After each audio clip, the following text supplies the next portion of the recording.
Welcome to recipe. ഇന്ന് നമ്മൾ അത്തത്താടെ ഒരു ഫ്രണ്ടിനെ കുറിച്ചാണ് പറയാൻ പോണത്. അത് അത്തത്താടോട് 17 വർഷം ഉണ്ടായിരുന്ന ഫ്രണ്ടാണ്. നമുക്ക് ജാറിന ഒരു ഫ്രണ്ട് എന്ന് പറഞ്ഞാൽ ഇതൊരു ഹോണ്ട ആക്റ്റീവ സ്കൂട്ടറാണ്. ഇതിനെ കുറിച്ചാണ് നമ്മൾ ഇന്ന് പറയാൻ പോണത്. നമ്മുടെ അത്തത്ത അത്താനെയും എന്റെ മാമീനെയും ഒക്കെ കൊണ്ടുപോയ സ്കൂട്ടറാണ്. ഉമ്മ ഇതിനെയാണ് ഓടിച്ചു പഠിച്ചത്.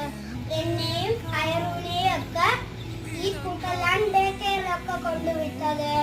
നമ്മൾ ഒരു പുതിയ ആൾക്ക് കൊടുത്തിട്ട് വേറെ പുതിയ സ്കൂട്ടർ അപ്പുറത്തെ ഗിഫ്റ്റ് കൊടുക്കാൻ പോവാ.